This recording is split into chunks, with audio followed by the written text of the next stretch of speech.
So welcome to episode 3, special technician edition. Oh, that's so poetic. Of a Screw Loose. We are coming to you from Canada with Kim Durrins, wherever you are, Georgia with Adam Petrie, wherever you are, and from Pennsylvania with Rachel Simon, and Connecticut with myself, Sarah Stockton. We have our usual disclaimers that all of these opinions are our own and do not belong to anyone else. We have differing views, and that is a fabulous thing. So you might get some different opinions. Excellent. We reserve the right to change our minds next week on any advice or things that we say today, or we might change tomorrow morning or right after this is over. So that's how this goes. And use this info at your own risk, as always. All right, so we have so many questions, and we are super excited to dive in. We will not get to all of our technician submitted questions tonight. It will probably take us about 5 episodes to get through all of them. So fear not, we will do more episodes to get through all of the questions because they're wonderful and we would like to do that. Speaking of more episodes, last week we told you that we had a surprise for you to announce this week, and unfortunately the technology gods were against us and have taken the wind out of our sails slightly, but we're going to announce it anyway, and we'll let you know how it goes. So we have a Patreon set up. Well, we had a Patreon set up until it crashed very early this morning, so you can't look at it yet. I'm sorry. But it'll be there. It'll be there. We're gonna tell you all about it because we're working with tech support. They're working on getting it back up for us. It will be there. So the idea is that we really enjoy doing this. We think that it's really useful. People seem to tell us that it's really useful, and we want to be able to do more and do more in depth. And the Patreon is going to allow us to do that. Now, we will still be coming to you with free content 2 weeks of the month. So if you don't know what Patreon is, it's basically a support platform where you can pledge a couple bucks a month. Right now we have tiers set up between $3 and $10 a month, and you can support us to do extra special things, or just because you love us, you know. But we all also recognize the importance of offering things for free because that's how a lot of us got started. So the free stuff is not going away. So we'll be here twice a month doing this for free, just like we've been doing. If you would like to join us at the $3 level, you can get priority on your questions. So because we can't get to every question every episode, if you're becoming more important. My questions are so good. So for a pledge of $3 a month, we will bump your questions to the top of the list.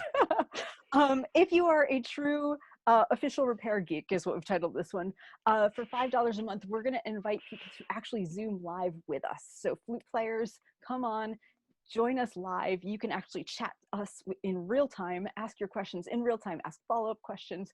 It's going to be super fun to see a whole bunch of people there. And technicians, for 10 bucks a month, we will be doing special tech call-in shows where you can join us here, and we will also answer your questions in real time. And then we have a whole bunch of other things planned, but because you can't go look at it, I'm not going to tell you what they are because it would just get overwhelming and confusing. But in a nutshell, that is what we have all set up for you. So as soon as, you know, if you would make some offering to the technology gods, I don't know, with, you know, like old floppy disks, I don't know what they like, but that would help us a lot. And we're really, really excited to expand and bring this really special content to you for really not that much money. And like I said, it'll help us to fund even better projects in the future. So we're super excited about that. All right, moving on, let's get started. So question number 1 comes from Aaron, and Aaron says, what are you using to set the grommets in your flutes?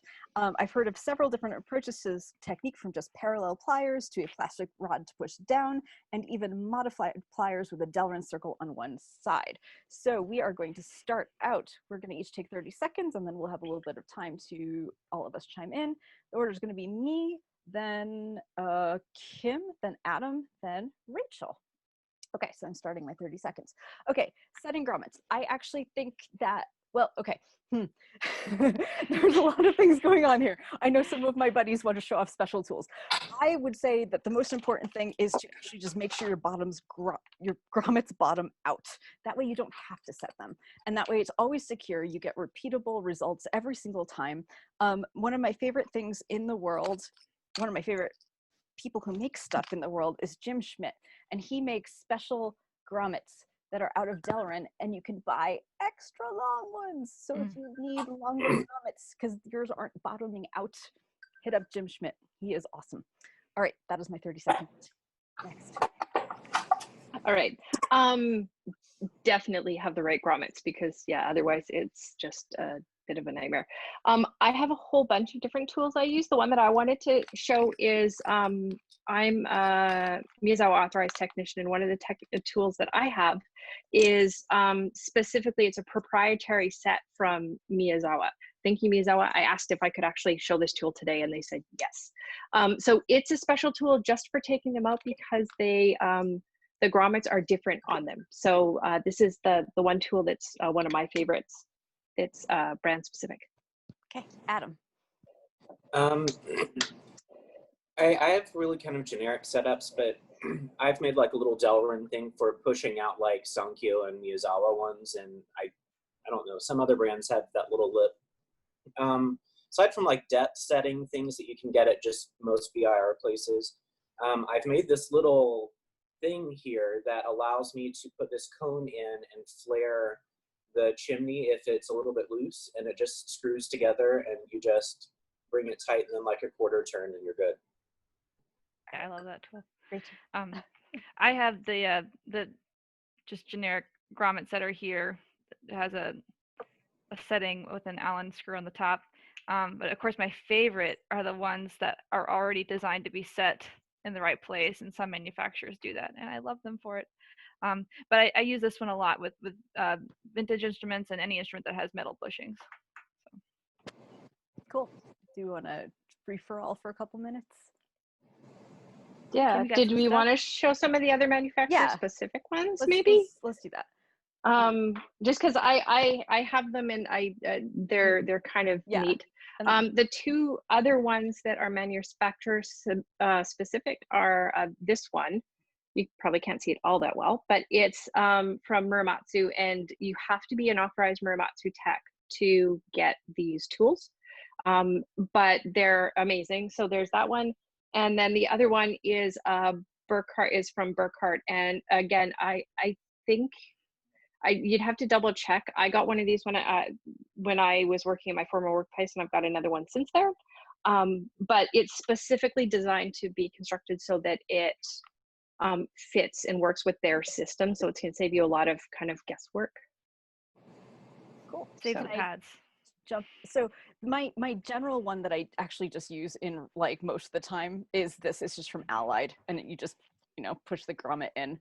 The other end is good for flaring, if you need to stretch one. I also have a step tool that I made for the kinds that have the lips that you have to push out the opposite way.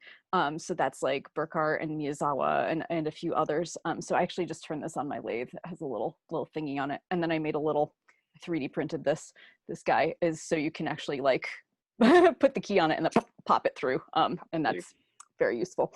And then in terms of removing them, these are gold. These are grommet removing pliers from Straubinger. They work better than any other grommet removing plier I have ever tried. And then this is just my general, like everything, whatever tool that I'm sure most of you guys use if you need to, and little cup protectors, that go on the cup. We still got like 40 seconds if anyone else wants to jump in. I lovingly fashioned my grommet remover out of a piece of flat stock, and it's like beveled and polished and shiny, and I won't touch a pad skin with anything else, but it's you also could just get the nice pliers. They don't work for everything though. I just dressed one of those like Faree's like pad tucking tools, so I just sanded it and polished it, but it just kind of gets it and wiggles it out. So anyone have a watch back opener while we're talking about? Yeah. Yes. There you go. Also from Muramatsu, but obviously you can get it at Amazon or whatever too. I think the big thing is have a variety. Time. We're trying to stay on time today so that we don't get bogged down and we can like get through everybody's questions. Okay, don't worry. There will be lots and lots and lots and lots of future episodes. So like we will dive deep on things. Next, River wants to know, what is your favorite silencing material to use on student flutes under the adjustment screws, assuming that there is no inserts under that adjusting screw? And our order is going to be Kim, then Adam, then Rachel, then me. All right, Kim, take it away. For student stuff, honestly, I often will just use a piece of paper. Sometimes I wax the top of the paper just so that it doesn't shift around. But for student instruments, even if it does have a silencer built into the screw, I often use a piece of paper just as a little bit of extra security. You don't need a lot. It doesn't need to be thick. Cool. I don't get a lot of student flute in, if I'm honest. So I tend to stick with either paper or like I'll use extremely thin leather sometimes. And I've also experimented a little bit with Teflon, but that tends to like get squishy and it compresses and it's not great.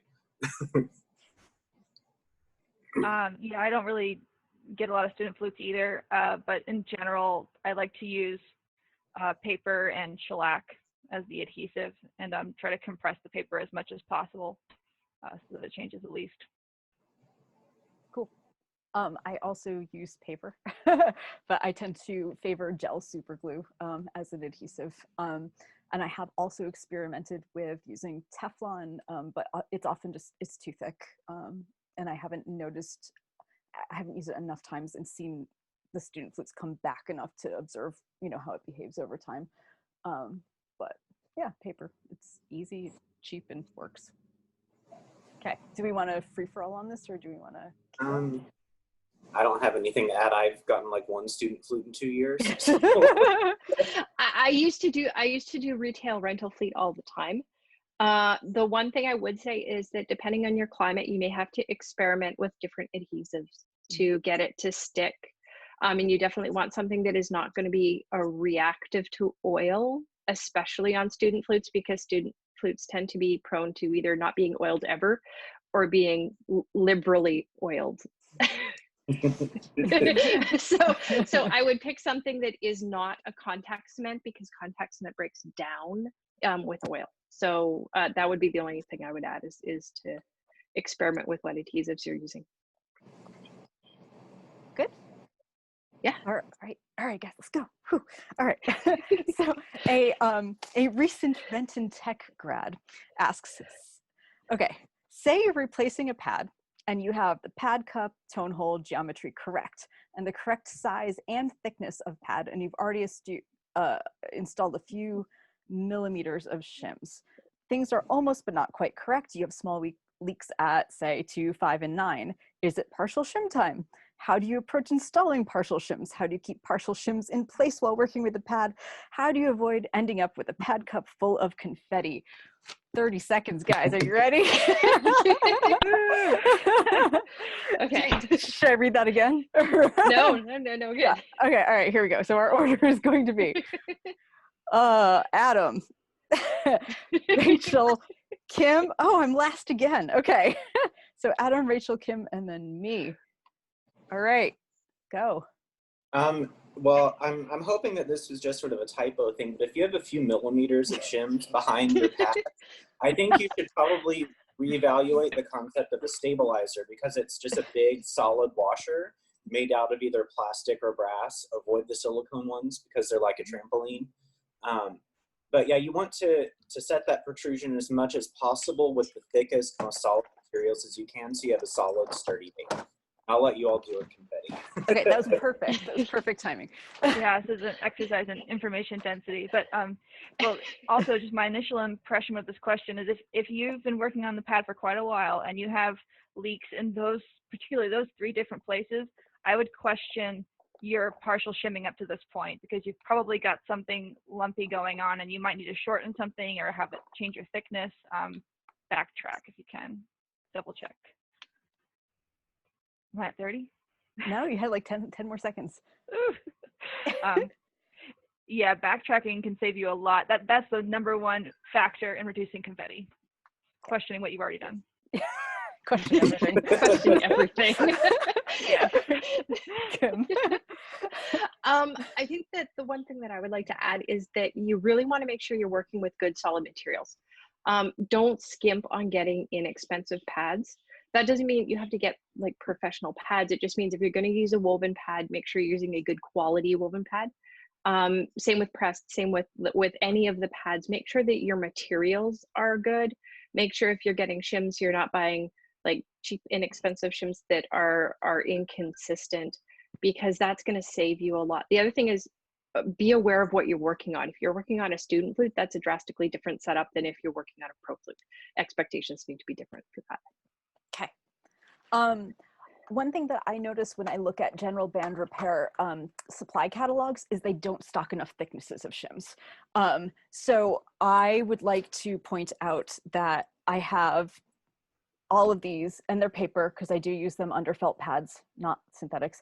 But this is 1 thou, 2 thou, 3 thou, 4 thou, and 7.5 thou. On woven student pads, I only go down as far as 2, but I do use 2s, 3s, 4s. They're important. And in terms of putting stuff down and making sure it doesn't float around, this is shellac. I have it on a needle. It's plugged in there. 2.5 minutes to elaborate, friends. Also, like on the subject of glue, when I was first learning how to do partial shimming and gluing them in, I think Kim, I think you have it with you. I don't do it anymore, but yeah, I do. It's the Zig Memory System glue. You find it in the scrapbook aisle at a craft store, and it basically dries in a way so that way it's like a Post-it note, so you can reposition it. And that's really useful as a learning tool as you start to learn how to do partials, because shellac and other things, it's pretty sticky. Yeah. I would also say don't be afraid to draw directly on the flute key cup with a Sharpie, because the biggest thing that I found when I was figuring this stuff out, and I still am, but is that Forever. Yeah, if your shims aren't exactly in the right spot, then you're going to have an overflow. This is kind of what Rachel had touched on before, and that's going to cause a lump somewhere else. So if you mark with a Sharpie exactly where you're going to glue that, and then once I mark it, I actually flip the cup over and I mark the edge of the skirt, and then I slice it and I put it exactly between my Sharpie marks, so that it's like, I don't do the clock face. It's not accurate enough, because what if I want something at 2:15? Like it's that important. The other thing is that if you keep track of your hard spot, if your original hard spot stops feeling hard, you have to backtrack. So like that's the biggest thing. If your original hardest spot is no longer the hardest spot, take stuff out and use thinner shim. Yeah, and also another advantage of the Sharpie marks, which Sarah's already kind of getting into, is that if you have your Sharpie marks, you place your shim, you can kind of follow. If you've noticed that your leak becomes just a little bit offset from those original marks, then it's like, okay, something was wrong there. You need to stop and fix it. Don't just keep piggyback shimming, and that's chasing your tail. Yeah. Incidentally, the Sharpie marker marks, in case people haven't used it before, come off with just a Q-tip and some alcohol. Does anybody use anything other than alcohol? Acetone. I use acetone. Yeah. Okay. Up in Canada, I use methyl hydrate, and it comes straight off. Yeah. I'm wrapping up an overhaul on an all 14K Haynes that has chased keys on it, and I was not able to use a Sharpie on it, and it has been so much harder because I don't want to get the marker down in the grooves. So yeah. Could you tape the? I usually mark the skirt. Well, I do the top and then I flip it and do the skirt. Oh yeah, I usually do it in one go. Yeah, I do the top and then around the skirt, so that way I just continue it. Why didn't you tape the top, Adam? Oh my God. Because that's hurt. Adam doesn't hurt flute keys because hindsight is always 20/20. I would have done the same thing. I would have been like, oh. Because we were all working at like 11:30 or 12 at night. Awesome. Yeah, I don't like dealing with tape circles. I tape bodies, but I really don't tape keys. Me neither. No, I hate it. I gripe about taping a flute body by itself. I gripe about that. So The other thing I wanted to say, since apparently it was a really hot topic on Facebook this week, was please, please, please glue your partials down, because just please do it. It's never too late to learn to glue your shims down. I use this memory stick thing that Adam was talking about. It has 2 modes, one of which is tacky, and if you apply it wet and stick the paper right on it, it's permanent, and if you let them dry and then stick it together, it's removable. So it has 2 modes. The other one that I use is I actually also just use plain old Elmer's glue sometimes on paper shims. You can't use it on plastic because the plastic will just it'll break free. So I always use shellac on plastic, but on the others I do those 2 different glue systems, depending on how I'm feeling. All right, cool. Moving on. Richard wants to know a little more on our ideas for dealing with cracks. He says, I think it's best to fill in rather than stress the wood back to where it doesn't want to be and glue it. Okay, well, we'll see. Okay. That's me, and then Rachel, and then Adam, and then Kim. Okay. I will be entirely honest and say that I don't think I've ever seen a cracked instrument, which is like, I know, totally wild. I've seen like damaged instruments where I've had to like fill wood out of like broken out screw holes, and I've seen like I've had to deal with grain lines and tone holes, but I've never seen an actually cracked instrument working on my own. So moving on to Rachel. Well, my favorite, to me, the most ideal way to correct them is to fill them in, do carbon fiber banding. That's not always possible depending on where your crack is, but that's my favorite. That's why I say ideal, I guess. And then like, oh, look at that. Is it Adam's turn or? It can be. Okay. All right, Adam. Okay, so we have to remember that wood thinks it's a tree. Mm-hmm. And it's going to always be a tree no matter how kindly we speak to it. So if it cracks, you have to assess why it cracked in the first place. And a lot of times it's usually because the wood shrank and the metal fittings did not. So it's also a good idea to just start out by putting it in a Tupperware container with a damp sponge to kind of get the wood to absorb a little bit more moisture and reach a more stable position before you do that. Okay, Kim. Further to that, I would also say that before you try to rehydrate the wood, make sure you mark it with pencil so you know where the heck the crack was, because otherwise it's bad. I tend to hear, because I'm in Canada, we get really weird fluctuations. I tend to glue first and see what happens, because a lot of times you can just use glue and not use any banding, and it's fine forever. And sometimes it does open it up again, but the nice thing is that if you've just glued, then it's easy to remove that and try a different option. So I go with less harmful first, or less aggressive first, and move from there. Cool. Anybody want to riff? I do the hydrating first, and then I start getting oil in there before I get any adhesive in there. Oil is in like in the bore and on around the crack, but not in the crack, because that'll cause the glue to fail.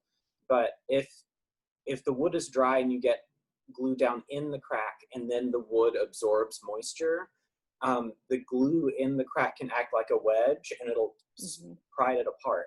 And I have literally watched head joints. I would be working on them and I would hear a noise and I watched it crack top to bottom. So that's why I start, with some moisture first.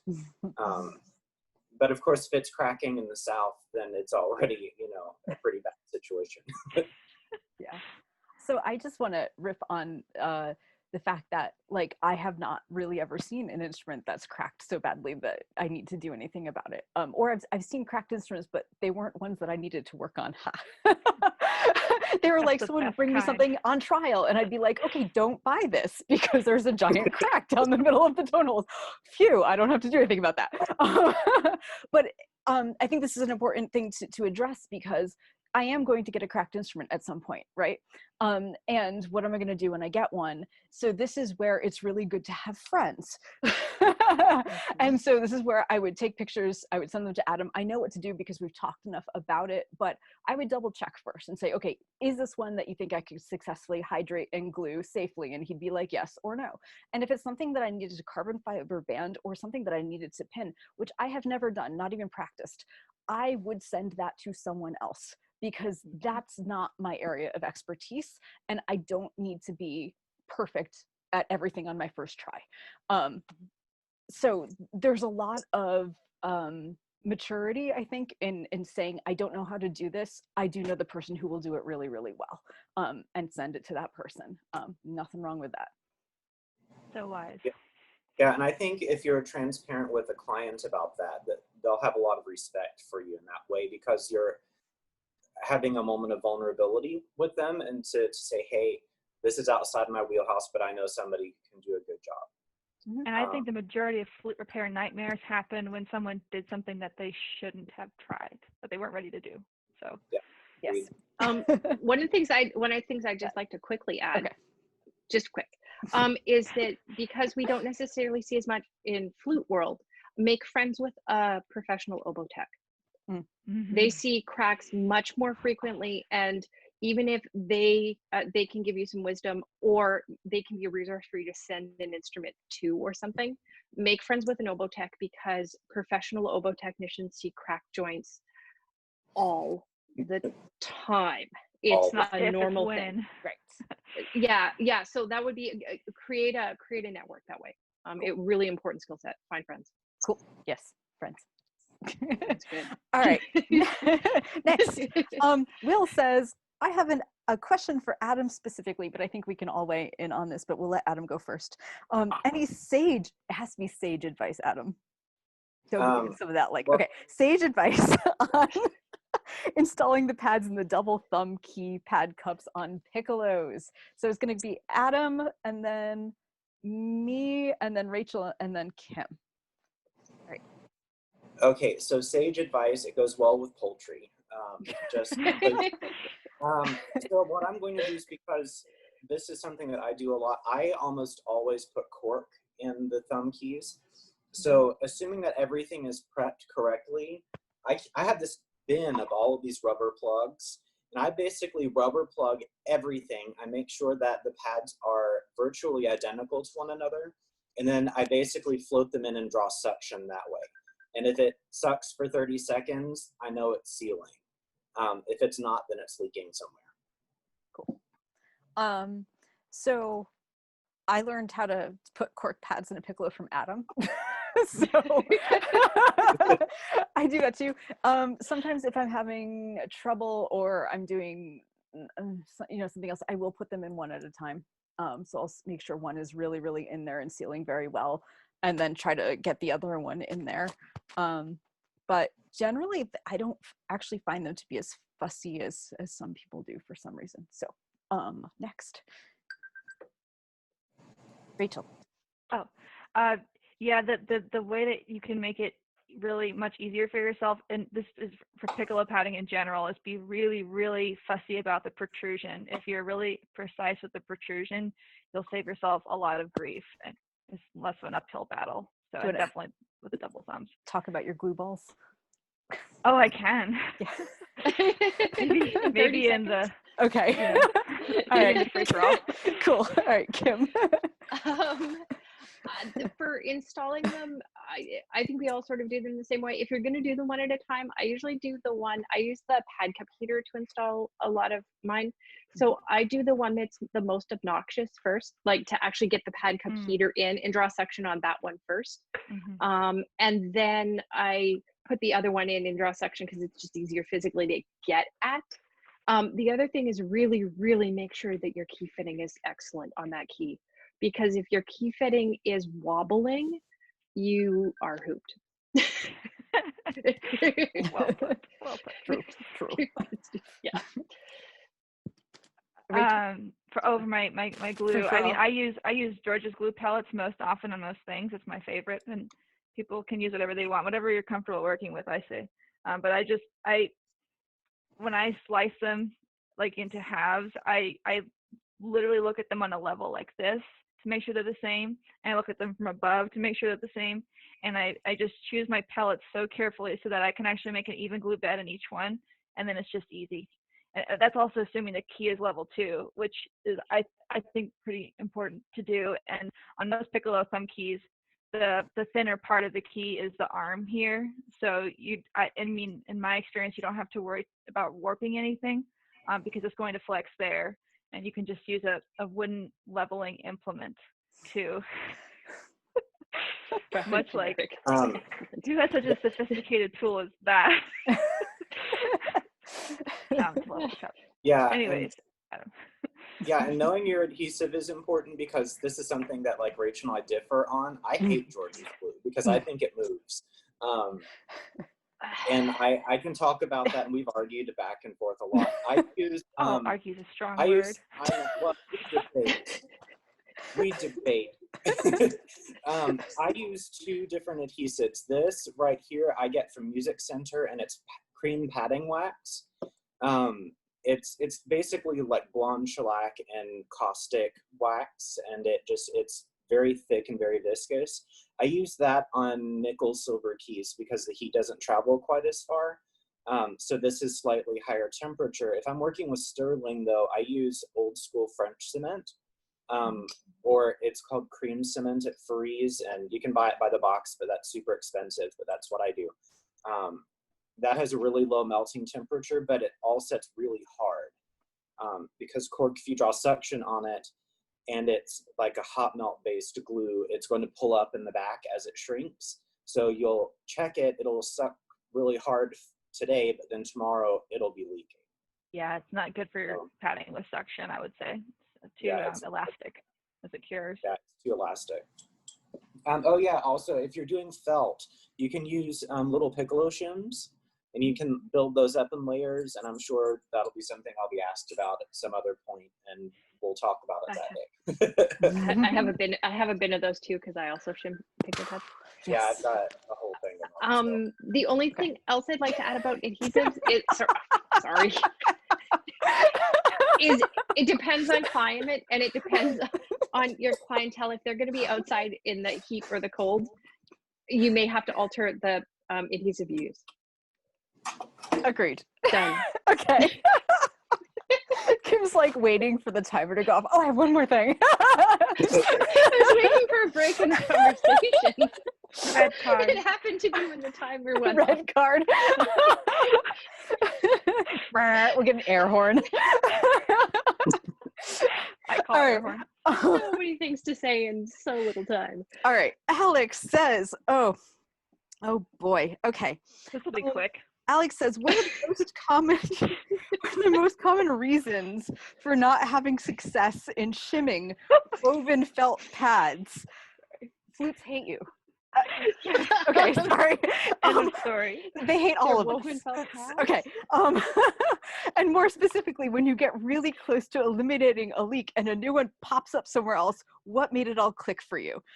Is it just putting in the hours of practice, or are there certain mistakes that you realized that you were making that were standing in the way of successful shimming? This is kind of similar to the other one, but we can go. So we've got Rachel, and then that's Adam, and then Kim, and then me. Yeah, we're all laughing because we're having painful flashbacks of shimming woven felt pads. Yesterday. Yeah, and especially shimming them to the highest possible level of precision, which you would do in a professional flute. That's a whole different ball game than putting them in student flutes. I mean, at least in my experience. But yeah, if you're having inconsistency, or especially like if you put in a leak, you're having like leak whack-a-mole. That's when it's again, just question the partials you've put in, and I mean, to me, padding has to be somewhat visual because you can't see what the pad's doing.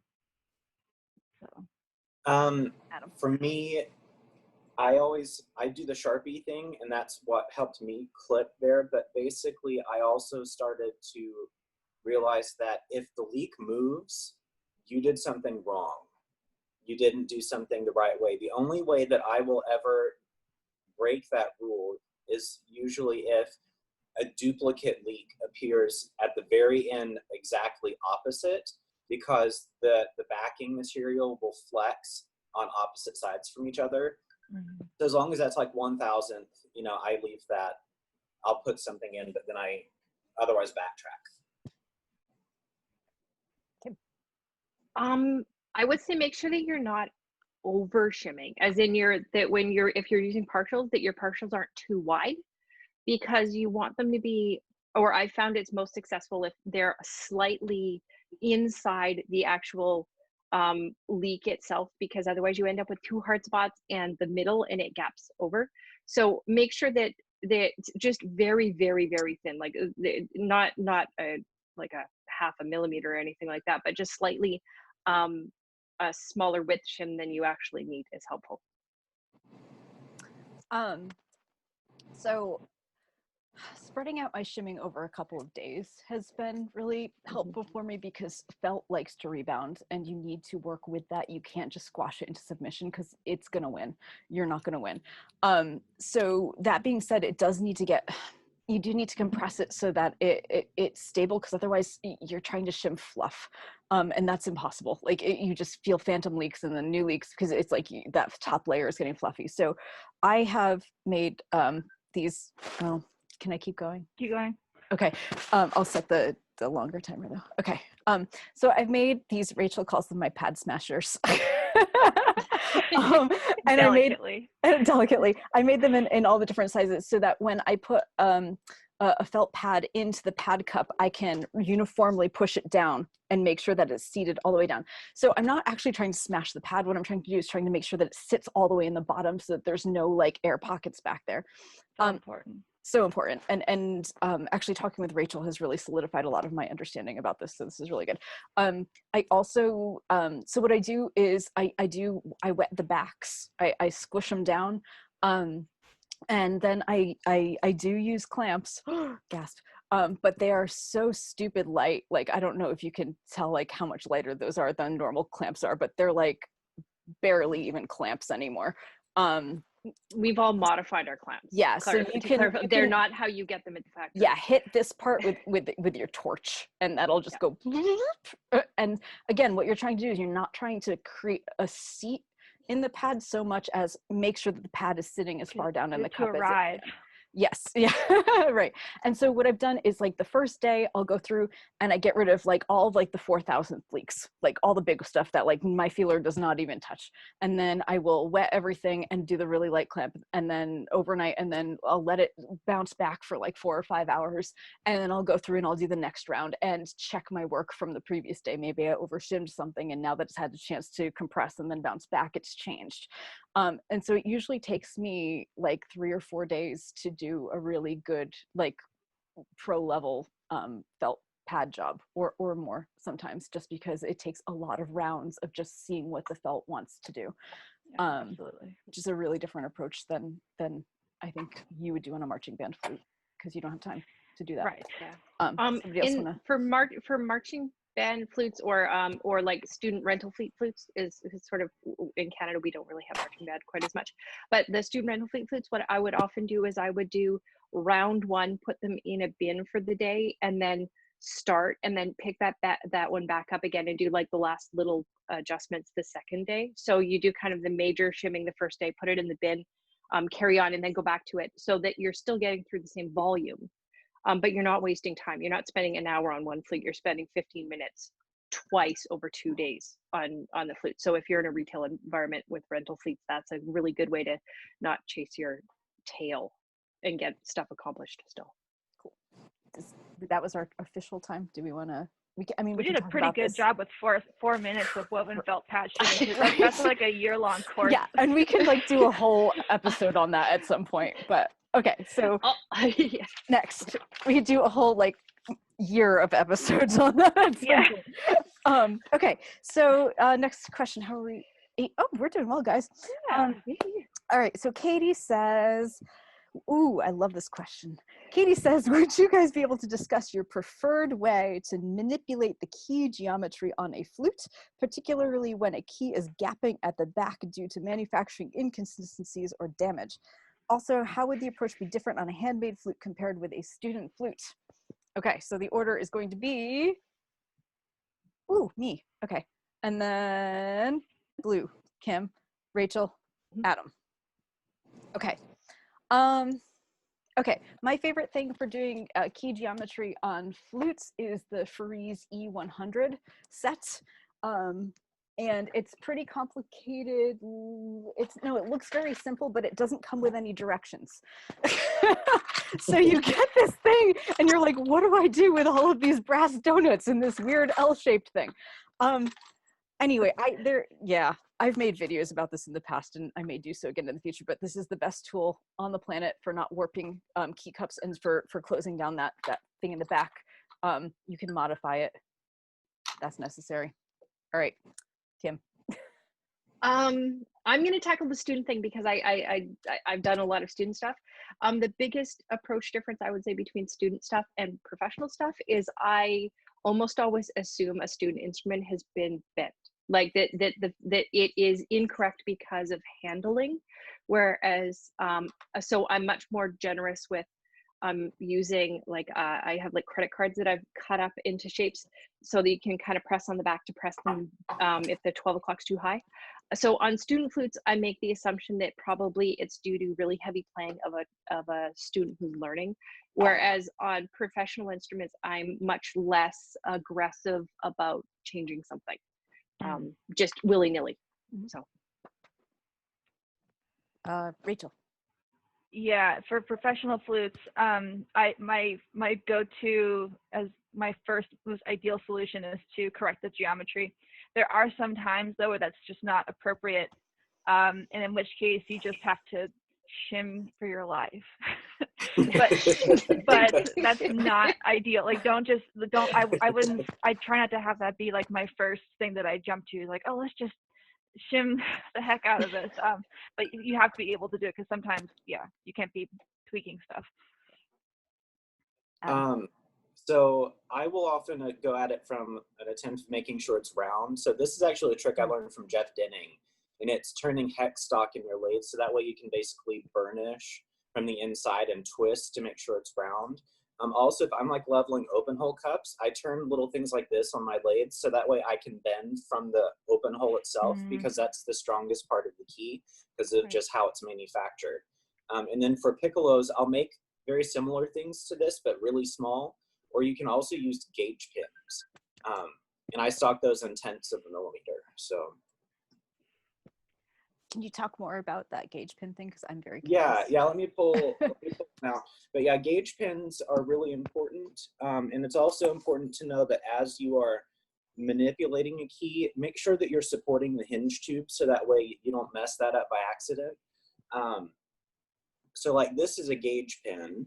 I have this one like soldered to a rod because I use that for other things. But basically, they are very precisely ground to specific diameters, and you can get them either plus or minus tolerances, which means they are either plus or minus less than 2/10,000ths of an inch within their correct diameter. So basically, if I know that a pad, like a Straubinger pad, is measuring at exactly 8.9 millimeters, I know that I need to have the cut at exactly 10.0 or like 9.0 or 9.1, if it's an 8.9, just so that we have the slightest bit of clearance so it doesn't snag on the skirt of the cup and make your life miserable.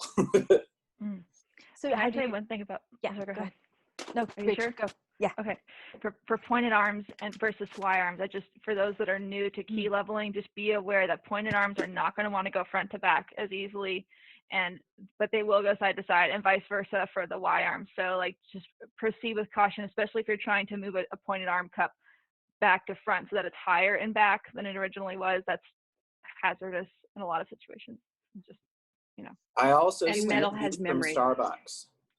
I just put a whole thing, I just grab a big handful and put them in my pocket and leave with my coffee. But that, and then I did the same thing at the doctor's office. They had really great tongue depressors. Don't you mean I believe you can also, alignment tools? I think you can also, for those that want to like purchase them, I think they're all available at like dollar stores as well. We're not endorsing petty thievery. You want to take a couple with your beverage, though. Yes. Other good flute tools are the Kowalski pliers. For those of you that have seen these, good for especially side-to-side adjustments. Little credit card tool that I have cut out to make little minor adjustments. What else? I just remembered a really quick one. This was a pad, a spring punching plier from Music Medic. But I have retrofitted, I have a series of plugs that I've machined, and then I'll cover this with leather, the other side. So if I have to really get into a piccolo and like really manhandle a key cup around, this works really well. That's awesome. I like that. Manhandle. Should we use words like manhandle? Okay. Anyway. Also, never assume that just because you bent 3 keys on that flute or piccolo, that the 4th one is going to react the exact same way. Right. So always start tentatively and gently, and then go from there instead of going, oh my, wow. Which is ask nicely first. Way to start the day. Yes, ask nicely first and then see what happens. Yes. Okay. Next up we have Kane from Malaysia. Kane wants to know, where should I go to learn and experience more in-depth repairing on flute or piccolo or wind instruments in general? Who or where should I contact or apply for courses? Do you guys accept apprenticeships? So far, I've never really touched professional high-end handmade flute or piccolo. I don't know how to do Straubinger or lotus pads, and I don't know how to level a tone hole. I've never installed cork pads before. Okay, so we're gonna go. Oops, that was who just fell out. Adam. Then me. Sorry, Adam. Rachel, and then Kim. All right, Adam. My best advice is to find other people in similar crafts and study from them, because there's a lot of crossover between jewelry making and like oboe and clarinet work. Like I learned instrument making at an oboe making company. And that's why I kind of approach piccolo stuff so differently. If you can find someone to do an apprenticeship with, that's great. But a lot of times that can be difficult, especially if there's nobody around at all. So that's kind of why I say find other like-minded crafts and study them. Yeah. Is it me next or Kim? I'm so sorry. Oh, it's me. It's me, and then you, Rachel, and then Kim. Okay. And then me. Okay. Gosh, Malaysia. That's hard. It's not really something that you can learn remotely. I mean, I know that we're giving advice remotely, but you really have to be there next to the person and feeling and seeing what they're doing. So be willing to fly. I think we've mentioned John Landell's classes. We've all been to Straubinger certification. Most of us have been to Muramatsu. You know, I happen to live in New England, which is great for flute repair. I just drive to people's places and sit next to them, and I'm spoiled. So I'm not honestly sure what I would do if I were in Malaysia. Next is Rachel. Yeah, it's if you can get someone that will, even if a lot of people will not be able to do an apprenticeship or offer an apprenticeship, but if you can get someone to let you watch over their shoulder as they're working, that might be a little bit easier to access. Or yeah, if you can fly to something like one of John Landell's courses, he does a great job of introducing people to handmade flute work, which it sounds like that's what your next level of interest is that you're seeking. So, yeah. And Kim. I might have a kind of an interesting perspective on this because I'm in Canada and a lot of the major stuff is in the US. So I'm constantly flying internationally to do stuff like that. If you haven't, one of the questions was, or wind instruments in general, if you haven't done already like a trade school, I know Red Wing, I had people from literally, I think 10 different or 15 different countries in my class. So it is extremely expensive, but it is an option. If you're looking for flute specific stuff, there are makers all over the world. You can keep going. So I'll start the. Okay. So yeah, I mean, there are makers all over the world, and getting in touch with them is good. So it really is dependent on what your skill set is already, and if you want to focus or if you're looking for wind instruments, because it's sort of two different questions. For general wind instruments, Selmer and Buffet also have like some courses for instrument repair and like specific. So does, I believe, Yamaha. I'm not sure if that's internationally or if it's just like a North America thing, but contact those companies and ask them what they would suggest based on your location is a really good place to start. Make friends with the industry. Good idea. Yeah. Yeah, the only other thing that I have to add to that, just to kind of like go back, you know, just because I have a new website that's hitting soon, and it addresses this, but like it asked, you know, if we accept apprenticeships, and like I have had people come and study with me for a week, but that's always like, you have to ask me about that, and then it's like, you have to be here by my side, and due to COVID-19, that's probably not going to happen for a long time, because I don't allow anyone to come into my room. You know, I always meet them outside with gloves and masks and all that. So one day there will be someday. more options soon. There will eventually. be. I need a significantly larger space to be able to take an apprentice. I've been asked, and I have done a couple little tiny things, like an hour here or there. But for me, I physically just don't have the space. I have done some like Zoom help and stuff like that with other techs, one-on-one, but apprenticeship is, unfortunately, I just can't. I can barely fit myself in here. All right. Next question. Yeah, sure. Yeah. All right, let's do it. We've got Letitia. I'm looking asking forward to this question. What? I'm looking forward to this question. Oh, good. Letitia says, becoming Straubinger certified, what are the necessary skills needed to do the certification? Are there other certifications that you would suggest to improve my skills as a repair tech, for example, Muramatsu, or other similar certifications / courses? Kim, do you just want to report what you found? Yeah, does anybody mind if I just like, yeah, go kind for of it. like, go for it. We had this question, and I called all the companies today. Well, not all of them. I called Straubinger and I called Muramatsu today because I wanted to get their current information, because we've all gone a couple years ago and things do change. So the very similar requirements for both of them. You have to be a strong technician already to be able to go to either to be accepted. So you're looking for somebody who's intermediate or advanced as a technician. You need to already be able to do things like key fitting and be really strong in padding, because there are not repair courses in the way of like trade school type teaching, that kind of stuff thing. So you need to have a good solid set of skills that way in troubleshooting. And then from there, what you do is both companies have requested that you do like a bio and a resume.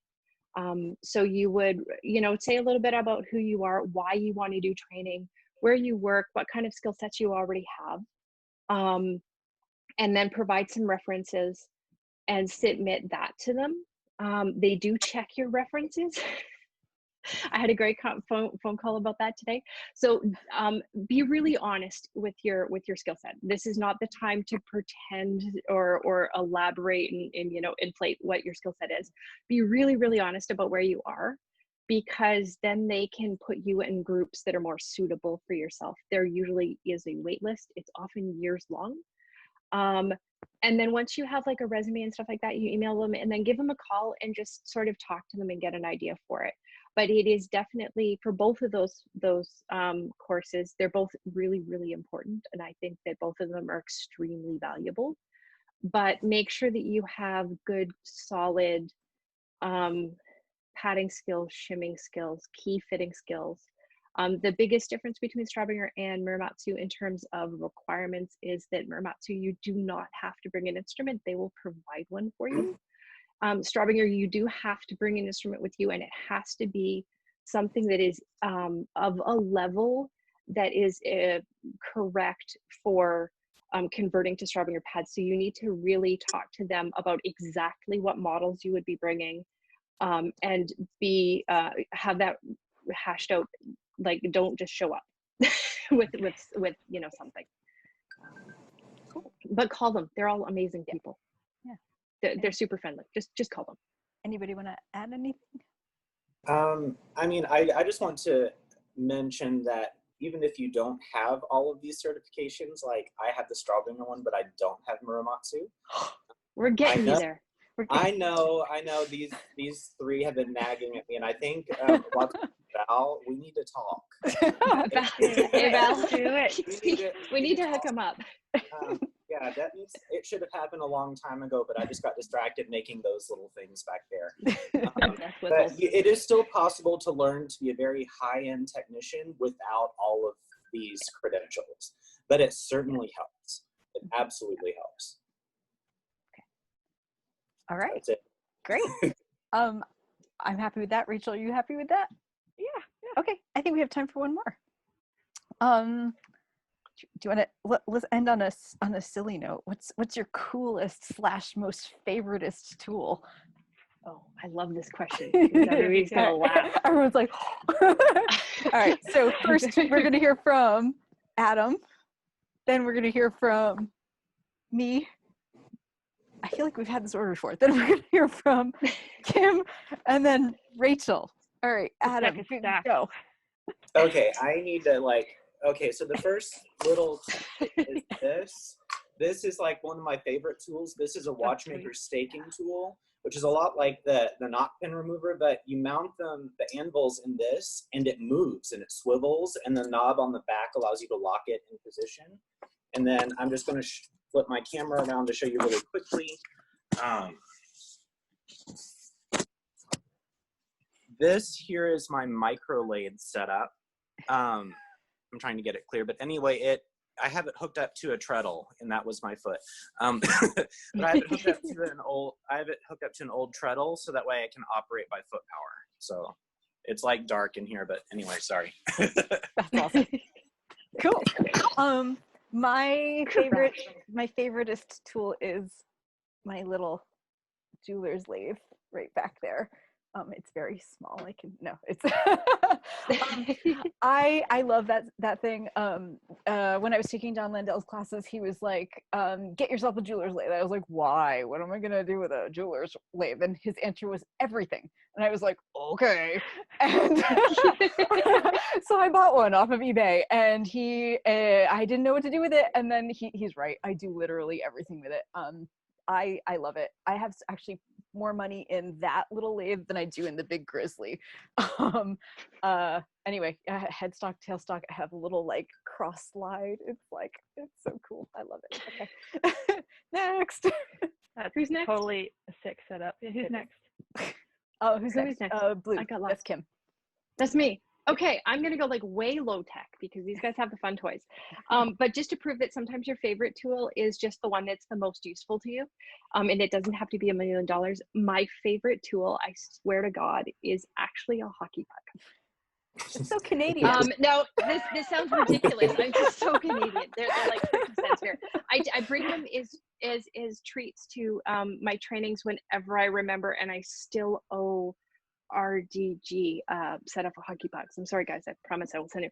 I have a slot that I just cut in with a blade, and it holds hinge rods hinge steels in place if I have to do any manipulation with stuff, if I'm cleaning up anything weird. I hammer on it. I use it to punch papers on. I cut on it. I use it to put grommets in and out because it raises the key up that everything clears, so you can press on it and it doesn't hit the table. It is probably my favorite universal. I hold it for the pin budge if I need to hold a trill section. I want a hockey puck. That's cool.